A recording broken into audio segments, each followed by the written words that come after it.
Our next speaker is Professor Matthew Dun, who's going to talk from benchside to bench to bedside and back again about leukaemia. He was a leukaemia researcher come DIPG dad.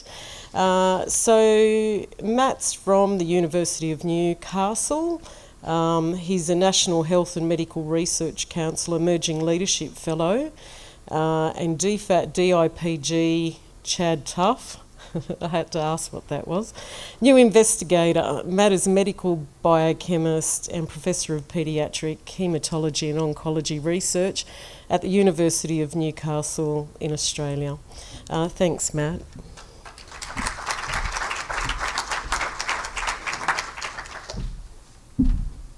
Thanks, Marina, and thanks to the BTAA for the invitation to be here with you today. I'm amongst family here, as most of us are consumers, and I'm indeed one of those consumers, as Marina pointed out.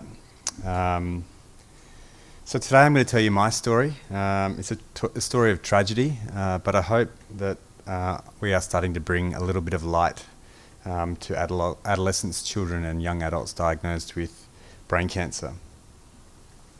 So for the lucky few who remain uninitiated, diffuse intrinsic pontine glioma, also known as diffuse midline glioma, is the leading cause of death in children from cancer. Approximately a quarter of all diagnosis of brain cancers deaths from DIPG, and the only approved treatment at the moment is palliative radiotherapy. In the subsequent years, 60 in fact, since Neil Armstrong walked on the moon, not a single day of extra survival has been added to patients, and not a single therapy has been approved. Like Neil Armstrong's daughter Muffy, my daughter Josephine was diagnosed with DIPG. Muffy lived for approximately 6 months post-diagnosis, diagnosed in 1962, and received the same treatment as Josephine, 6 weeks of palliative radiotherapy.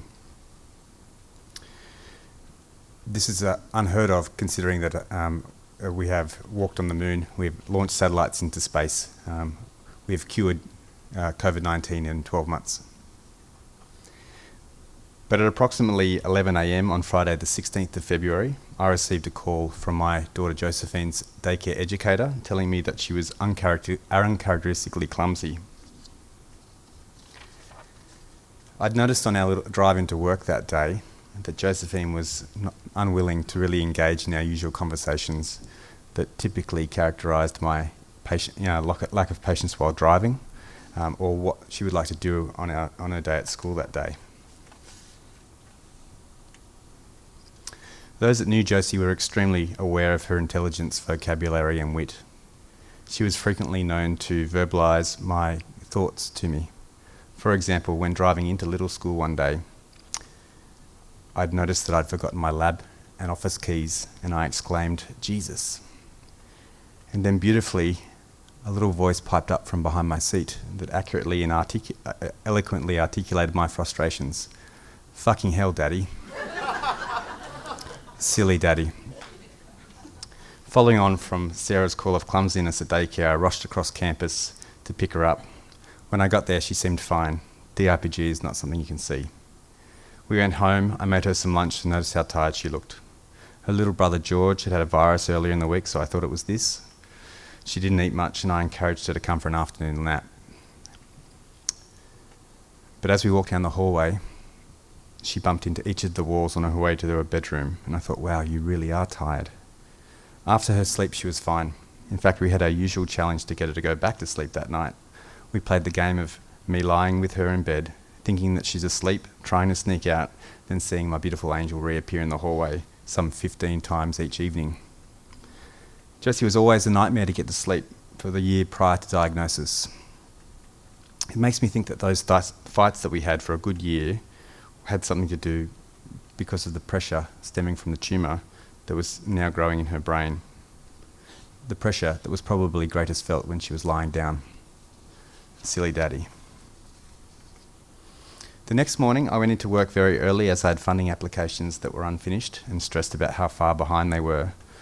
At about 9:30 I received a call from my wife, who is a general practitioner who specialises in childhood health, indicating that she was extremely worried about Josie and that she was taking her into the John Hunter Children's Hospital.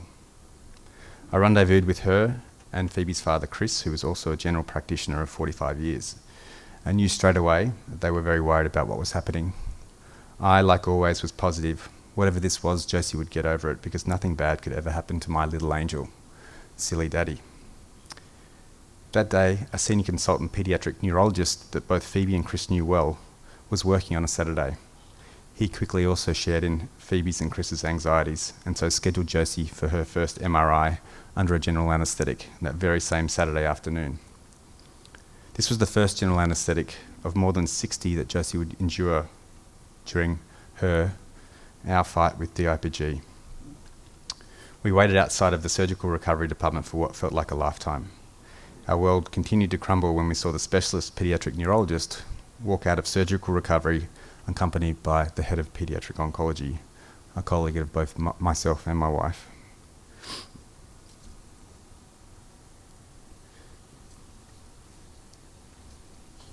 Sorry, I can't see the mouse.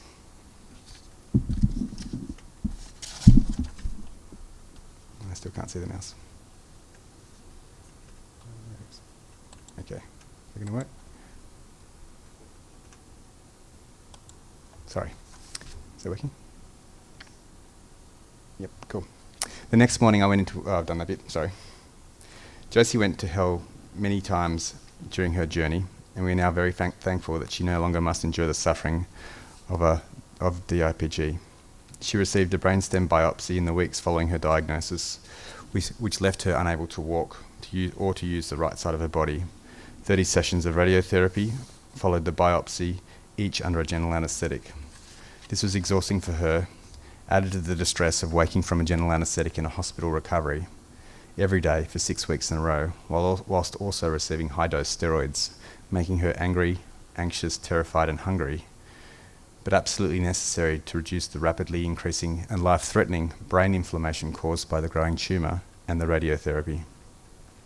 Each week during this time, we returned to Newcastle to provide Josephine with some normality, as all of this was taking place in Sydney. A safer, more friendly environment, and importantly, for her to see her cousins whom she so dearly loved.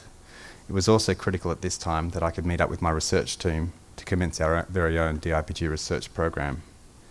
Tragically, Josie didn't experience the promised benefits of radiotherapy, the whole reason why we were putting her through this hell. Actually, she further declined throughout the 6 weeks of treatment. Before each of her sessions of radiotherapy in the last week, she was vomiting, before adding to her suffering and meaning that the tumour was still growing. We returned to Newcastle after being in Sydney for nearly 2 months. She continued to do badly, her symptoms worsened, so she was scheduled for another MRI to see what was going on, and the tumour was a mess. Phoebe and I were ushered into discussions with the palliative care team about whether we would resuscitate if she needed it.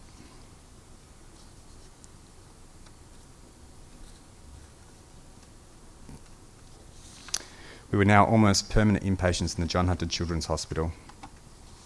But the day after we had conversations about whether we would resuscitate Josie or not, the results of her biopsy returned, which identified 5 mutations, or changes in the tumour of her DNA, and some features of the tumour that we could potentially target with drugs that were approved for other cancers. So she commenced the treatment very next day, and the results bought us some more time. Meanwhile, in my laboratory, my team was working around the clock to develop the next plan. I knew that the tumour would quickly evade the drugs prescribed. So soon after Josie's biopsy's results were returned, I was armed with the changes that had caused the tumour, and serendipitously, I found a drug that targeted one of them. Since then, my team and I have discovered that this gene plays a fundamental role in the way that all DIPGs grow. The drug that I found had just started to be evaluated in clinical trials in the US for patients with glioblastoma, a drug that's been mentioned here today and is part of the AGILE trial. The drug is called Paxalicib, and it's owned by a small Australian biotech company called Casia Therapeutics here in Sydney. I met with the CEO of Casia and convinced them to give me Paxalicib to evaluate on DIPG tumours donated by families of children who had succumbed of DIPG growing in my lab, and all funded by the charity that we started when Josie was diagnosed, called Run DIPG. We tested Paxalicib on DIPG cells and compared how effective it was compared to glioblastoma cells growing in my lab, and we found that the DIPG cells were twice as sensitive as the GBM cells.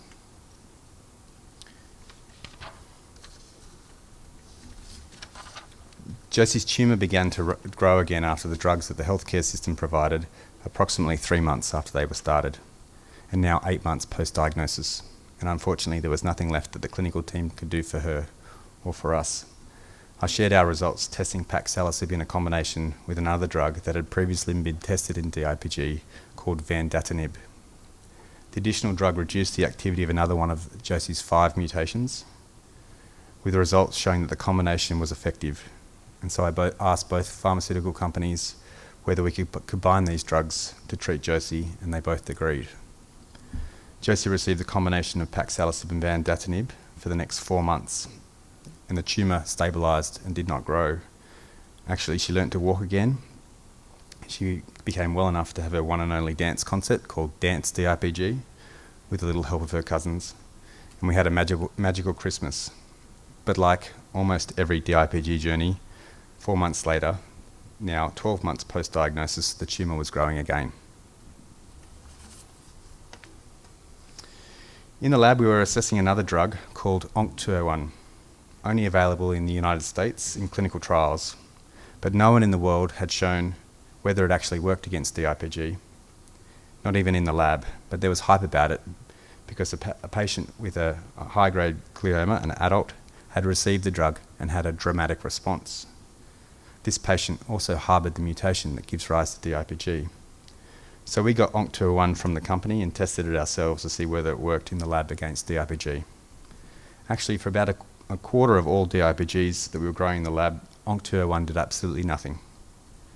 However, the way that the DIPG cells escaped from the anti-cancer effects of the drug was by turning on the pathway that was hyperactivated in Josie's tumour, and this pathway was the target of the drug that Josie was already on, called paxilosib.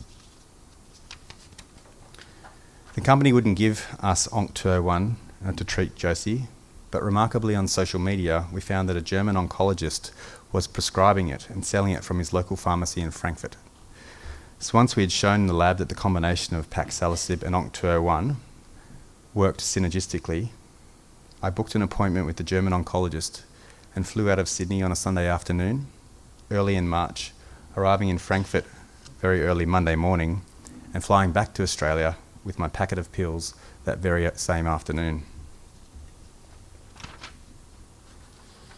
Josie received the combination of paxilosib and ONC201 after we got permission from her clinical team for the next 46 weeks. The combination did not stop the growth of the tumour, but it slowed it dramatically without any visible side effects, and she remained on these therapies until her passing in mid-December 2019, 22 months post-diagnosis. The treatments we used throughout Josie's journey did not save us, but they bought us more precious time. So where are we today? Well, the combination of ONC201 and paxilosib that Josie received for 46 weeks has now been given to 137 children around the world in an international clinical trial open in 36 hospitals and funded by mums and dads who have lost their children to this monster. Prior to the start of the trial, one of the current patients that remains on the combination, uncovered by the work of my team, a treatment developed for Josie, was diagnosed in March 2021 after her mum had noticed her facial palsy. Like most Australian children diagnosed with DIPG, she underwent brain surgery to take a biopsy and then received 6 weeks of radiotherapy. Her biopsy results returned just after the completion of radiation, which identified remarkably similar mutations to Josie, and the drug that we had identified for DIPG because of Josie's mutations, paxilosib, was recommended by the Zero Childhood Cancer Program. A proud moment for me, and Josie, I suppose. Of course, in March 2021, 2.5 years ago, the trial to test paxilosib and ONC201 for the treatment of DIPG hadn't opened, but her dad, a warrior who was determined to get ONC201, travelled the path to Germany like we did. In the 6 weeks from the completion of radiotherapy, I helped the family to gain compassionate access to paxilosib, thanks again to the support of Casia Therapeutics, and her dad purchased ONC201 from Germany. But before commencing the combination, this patient had her third MRI and the tumour had started to regain some of the earlier losses seen from radiotherapy. But immediately following the commencement of the combination, the growth of the tumour began to stabilise, and her symptoms began to improve. Throughout the next 4 months following the start of the combination of ONC-TER1, she experienced continuous neurological improvement, and in November 2021 returned to school, with her MRI mirroring her improved symptoms. Remarkably, the tumour had regressed by 2/3 compared to the diagnosis scan. Today, she continues to receive Paxilosib in combination with ONC-TER1, and she is now 31 months post-diagnosis, with her most recent scan again showing stability. Typically, progression-free survival following radiotherapy in DIPG is measured in a matter of weeks to months, and for this patient, she has more than quadrupled those unacceptable statistics. But unfortunately and tragically, there remains a silent monster lurking that we all pray will resolve, meaning that for this beautiful little family, DIPG was just a terrifying and distant memory, if only. The first Australian patient to enrol on this trial started in October last year, when she was in disease progression. Tragically, once the tumour starts to grow again after radiotherapy, patients survive between 2 and 6 weeks, and now this patient has been on the combination of these drugs for 12 months, doing well and living life with her family. Her dad recently reported that she completed the school cross-country, a remarkable feat for a child in progression with DIPG, something that I've never heard of before. These real-time journeys are providing us with the essential missing clues on how these drugs work together, with exciting and emerging data from my laboratory suggesting that dramatic reduction in tumour size is enhanced by the body's own immune system, which you've heard Ben mention today. But tragically, some patients don't respond, and others have side effects. In fact, 1 in 10 patients experience side effects from one of the medications, which is usually associated with them coming off trial and entering disease progression. Look, it's impossible to describe a DIPG journey to others. It's absolutely devastating. The journey of a child with DIPG and their family is, like everyone says, hard to imagine. The decisions you must make as a parent are not real. They can't be, but they must be made. Whether to operate to get a biopsy, even though there's no proof that it will do anything. Whether you subject your child to 30 sessions of radiation, and for the little ones like Jojo, under a general anaesthetic every day for 6 weeks. Whether you chase experimental treatments around the world, because in Australia we are now only just beginning to get some, thanks to the support of families and advocates. Then choosing a treatment, managing side effects, and shielding your sick child from all that she loves, her cousins, her friends, because the treatments you've decided she would have robbed her of her immune system. Then, of course, not being able to protect her from infection and moving into the hospital for intensive treatment. The constant realisation that in medicine we have still so much to do and so much to improve on, because the sophisticated medical devices and pharmaceutics that we've developed provide little help for a child fighting the worst of the worst. Thank you for the invitation to be here today. We have so much to do to improve the treatment for children that are diagnosed with these terrible brain tumours, but these kind of meetings really help to solidify the importance of these efforts. And as a team, I think we are all moving in the right direction. Thank you.